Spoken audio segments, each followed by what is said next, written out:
As-tu déjà ressenti ce silence pesant? Cette sensation que même Allah, subhanahu wa ta'ala, ne répond plus, que tout s'éloigne de toi, que plus rien ne fait de bruit, sauf ta douleur intérieure? Et si ce silence, que tu crois être un abandon, était en réalité le premier signe que tu fais partie des élus, ceux qu'Allah choisit, il les brise d'abord dans un silence que peu survivent. Mais pourquoi? Pourquoi Allah impose-t-il le silence avant l'élévation? Ce que tu vas entendre dans cette vidéo pourrait bien changer ta compréhension de toutes tes souffrances passées. Beaucoup ignorent cette vérité cachée. Le silence n'est pas vide, il est chargé de réponses que seuls les cœurs éprouvés peuvent entendre. Ce silence pourrait être la preuve que tu es en train d'être façonné pour une mission que même toi tu ne connais pas encore. C'est ce que l'islamique mysticisme appelle la formation invisible des élus. Et aujourd'hui, je vais te révéler pourquoi Allah, subhanahu wa ta'ala, impose ce vide avant de révéler ta destinée. Mais avant de continuer, je dois te dire une chose très importante. Une grande partie des personnes qui regardent nos vidéos régulièrement ne sont toujours pas abonnées à la chaîne. Si tu es touché par ce genre de contenu, si tu ressens que cette vidéo parle à ton âme, abonne-toi dès maintenant. Tu n'imagines pas à quel point cela nous aide à continuer cette mission spirituelle. Reste jusqu'à la fin, car ce que tu vas découvrir pourrait bien expliquer pourquoi tu vis ce silence, pourquoi tes prières semblent t'ignorer, et surtout, pourquoi tout cela pourrait être le plus grand des honneurs. Le silence est un secret d'Allah, et seuls les élus le reçoivent. Il y a un moment dans la vie de tout élu, où les voix s'éteignent, les contacts s'effacent, les prières semblent suspendues dans le vide. Ce n'est pas un oubli divin, c'est un rendez-vous sacré. Allah, subhanahu wa ta'ala, ne commence jamais une œuvre puissante dans la foule ni dans l'agitation. Il choisit d'abord le silence, un silence lourd, presque oppressant, mais chargé d'un mystère sacré. Dans l'islamique mysticisme, ce silence est vu comme une purification du bruit du monde, pour que l'âme puisse enfin entendre. Non pas entendre avec les oreilles, mais avec le cœur. Car c'est dans le cœur que commencent les véritables révélations, les spiritual awakenings que seuls les élus sont capables de recevoir. Ce silence n'est pas un hasard ni une punition, c'est une invitation. Allah, subhanahu wa ta'ala, retire doucement ce qui te distrait. Amis, projets, réponses immédiates. Il place ton âme dans une chambre intérieure, où même les mots humains perdent leur poids. Pourquoi? Parce que les vérités profondes, les hidden truths, ne se crient pas. Elles se chuchotent à ceux qui savent t'écouter avec patience. Dans la tradition prophétique, beaucoup d'élus ont été confrontés à de longues périodes de solitude, comme un prélude à leur mission. Le prophète Muhammad, sallallahu alayhi wa sallam, s'est retiré dans la grotte de Hira, bien avant la révélation. Et ce retrait n'était pas une pause, mais un appel subtil du ciel. Le silence que tu ressens aujourd'hui peut donc être un signe, un des prophecies and signs que peu savent reconnaître. Beaucoup fuient cette phase. Ils remplissent le vide avec bruit, réseau, divertissement, croyant échapper à une absence alors qu'ils fuient une présence. Allah, subhanahu wa ta'ala, n'élève que ceux qui acceptent de descendre d'abord dans le silence. Car c'est là qu'il façonne l'âme, qu'il lui apprend à respirer dans le noir. Ce n'est pas confortable, c'est même parfois douloureux, mais tu n'as pas été oublié. Tu es simplement en construction. Quand tout devient silencieux autour de toi, pose-toi cette question. Est-ce que je suis puni ou préparé? L'islamique philosophie nous enseigne que le silence est souvent la signature d'Allah, subhanahu wa ta'ala, lorsqu'il est le plus proche. Ce silence n'est pas vide. Il est rempli de sens, de leçons invisibles, de mysterious events explained through Islam. Si tu ressens une forme d'abandon spirituel, sache qu'aucune absence ressentie n'est réelle quand Allah t'observe en secret. Le silence, c'est l'espace que Dieu crée pour t'entendre. Vraiment. Ne t'inquiète pas si tes prières restent sans réponse immédiate. Cela ne veut pas dire qu'Allah, subhanahu wa ta'ala, est loin. Cela veut dire qu'il veut t'enseigner à écouter avant de parler, à ressentir avant de demander. Ce que tu vis peut être une forme d'occult knowledge in Islam, une science spirituelle transmise uniquement par l'expérience directe, loin des livres, loin des regards. Le silence est un écrin. Et toi, tu es le joyau qu'Allah est en train de polir. Mais ce n'est que le début de cette transformation. Car ce qui vient ensuite est encore plus profond. Lorsqu'Allah, subhanahu wa ta'ala, décide d'élever une âme, il commence souvent par la tester dans l'endroit le plus silencieux, son propre cœur. Car c'est dans le silence que l'impatience, la peur, le doute, toutes ces faiblesses humaines remontent à la surface. Ce n'est pas un hasard. C'est une méthode divine. L'élu n'est pas celui qui parle le plus, mais celui qui reste debout quand il n'entend plus rien. Le silence est un filtre. Il trie ceux qui veulent une gloire immédiate, de ceux qui sont prêts à être façonnés en secret. Dans l'islamique mysticisme, c'est ce qu'on appelle l'épreuve de l'effacement, où l'âme se vide pour mieux recevoir. Combien d'élus ont crié vers Allah sans réponse apparente? Et pourtant, ce n'était pas un rejet, c'était un raffinement. Le silence te dit « Montre-moi ta foi quand tu ne ressens plus rien ». C'est là que le vrai croyant se distingue. Il ne prie pas seulement quand il est touché, mais aussi quand il est ignoré. Il ne loue pas Allah, subhanahu wa ta'ala, seulement dans l'abondance, mais aussi dans le vide. Cette constance dans le silence est la preuve vivante d'un spiritual awakening profond, silencieux mais inébranlable. Car celui qui reste fidèle dans le désert sera digne de la pluie. Ce test du silence révèle également nos idoles cachées. Beaucoup prient, mais attendent une bénédiction spécifique en retour. Quand elle ne vient pas, leur foi s'éteint. Le silence d'Allah agit alors comme un miroir.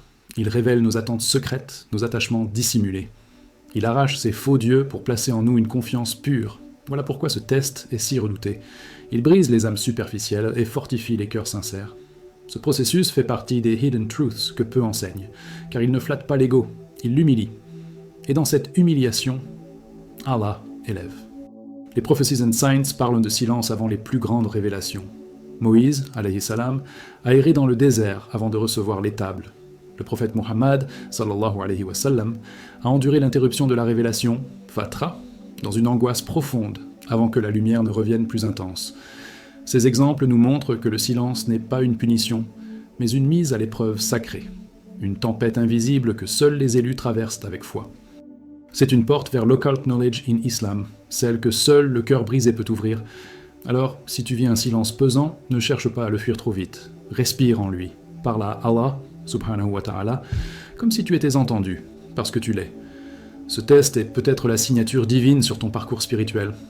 Il ne durera pas éternellement, mais il durera suffisamment pour sculpter en toi un sanctuaire.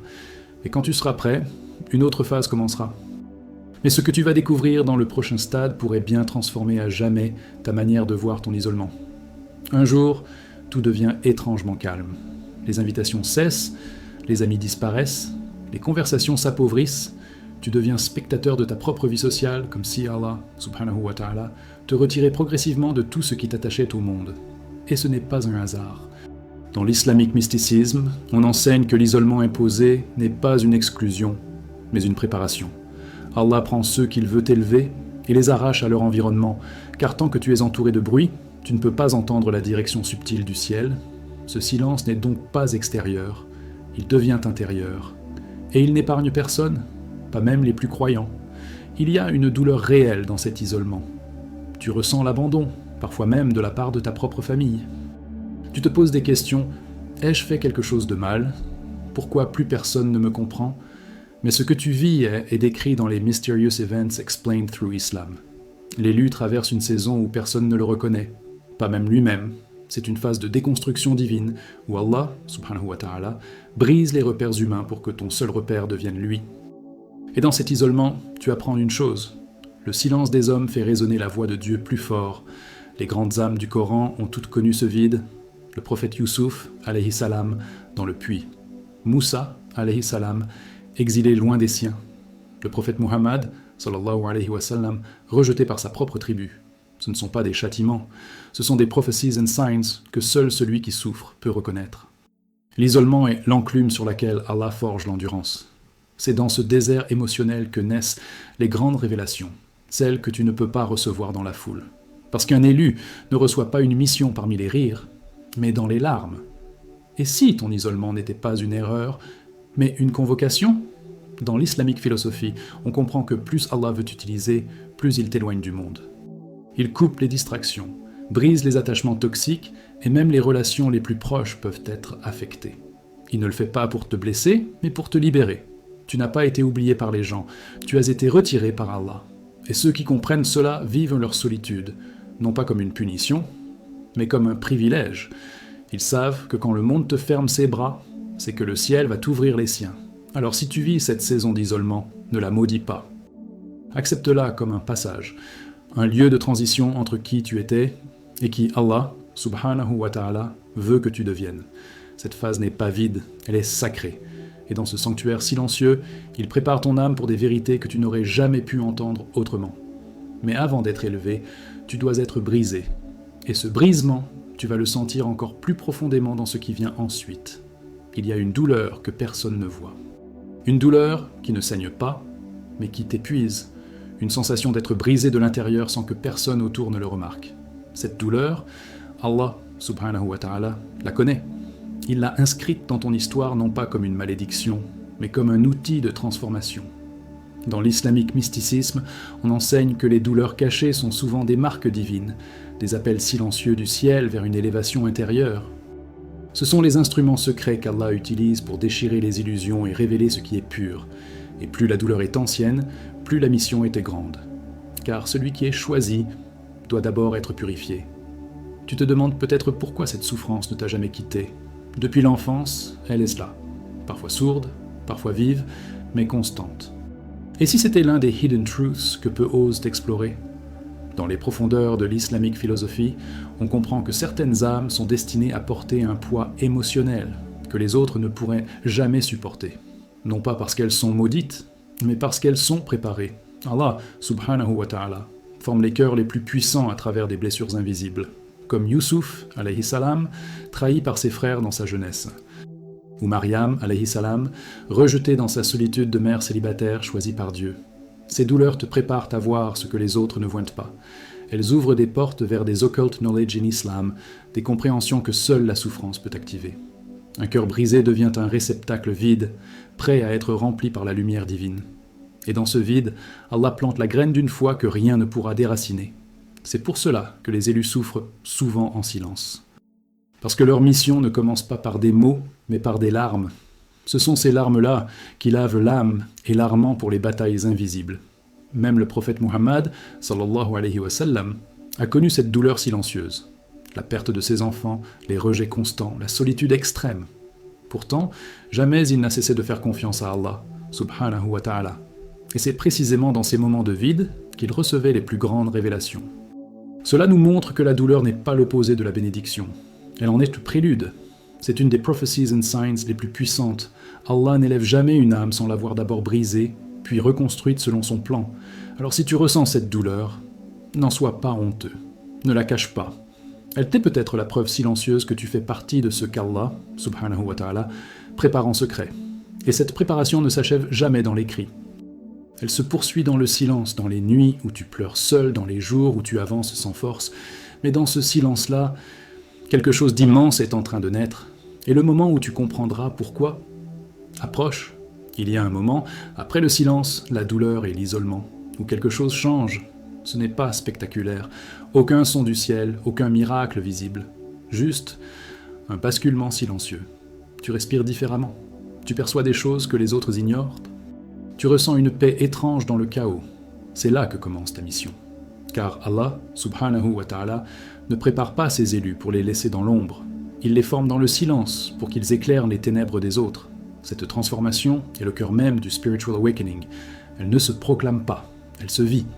Et ceux qui la vivent deviennent porteurs d'une lumière que personne ne leur a enseignée. Le vrai élu ne cherche pas la reconnaissance. Il agit dans le secret, guidé par une force qu'il ne peut expliquer. Il n'est plus dans l'attente d'un signe extérieur, car le signe est devenu intérieur. C'est dans ce basculement que s'ouvrent les portes des hidden truths, ces vérités que le monde ignore mais que ton âme reconnaît immédiatement. L'élu commence à comprendre les épreuves, non comme des malchances, mais comme des messages codés. Chaque douleur, chaque silence, chaque trahison prend un sens nouveau. C'est là que l'occulte knowledge in Islam devient une réalité vécue. Tu ne sais pas comment tu sais, mais tu sais. Ce savoir ne vient pas des livres, il vient de la combustion intérieure. Allah, subhanahu wa ta'ala, a mis le feu à tes anciennes identités pour révéler l'essence que lui seul connaît. Ce feu ne t'a pas détruit, il t'a purifié. Et maintenant, tu portes quelque chose que les autres ressentent sans comprendre. Tu entres dans une pièce et l'atmosphère change. Tu parles peu, mais ton regard transmet des messages silencieux. Ce n'est pas toi, c'est ce que tu es devenu après le désert, après le silence, après la douleur. Tu es désormais un signe vivant des prophecies and signs, et chaque battement de ton cœur rappelle que tu n'as pas survécu. Tu as été choisi. Ceux qui croisent ta route ne comprendront peut-être pas ton calme, ton détachement, ta manière d'aimer sans t'attacher, de parler peu, mais de frapper l'âme. C'est que tu vis à un autre rythme, celui que seuls les élus entendent. Allah, subhanahu wa ta'ala, t'a réaccordé à sa fréquence. Et ce que tu dis maintenant n'est plus une opinion. C'est un écho du ciel. Ce que tu vis n'est plus une vie ordinaire. C'est une marche sacrée, une traversée où chaque pas, chaque silence, chaque regard devient une prière. Et c'est dans ce chemin que tu réaliseras que le silence n'était pas une fin, mais un début. Et maintenant que tu portes cette lumière, la vraie question commence à se poser. Qu'est-ce qu'Allah, subhanahu wa ta'ala, veut faire à travers toi? Car une fois que tu es formé dans l'invisible, il te révélera dans l'inattendu. Et ce moment, quand il viendra, ne ressemblera à rien de ce que tu as connu. Prépare-toi, parce que ce n'est pas la fin, c'est le début de ton appel. Et toi, comment vis-tu ce silence? Penses-tu qu'Allah, subhanahu wa ta'ala, t'a oublié, ou qu'il est en train de te préparer en secret? Dis-le-moi dans les commentaires, ton témoignage peut réveiller quelqu'un d'autre, peut-être quelqu'un qui vit exactement ce que tu ressens, mais en silence. Si cette vidéo a touché ton cœur, abonne-toi maintenant à Les Voix de la Lumière et active la cloche pour ne manquer aucun contenu. Chaque semaine, nous révélons des vérités cachées, des signes spirituels et des clés pour comprendre les chemins mystérieux qu'Allah réserve à ses élus. Et surtout, regarde la prochaine vidéo qui va apparaître à l'écran. Elle pourrait bien contenir la réponse que ton âme attend depuis des années. Qu'Allah te guide et te préserve dans le silence comme dans l'élévation.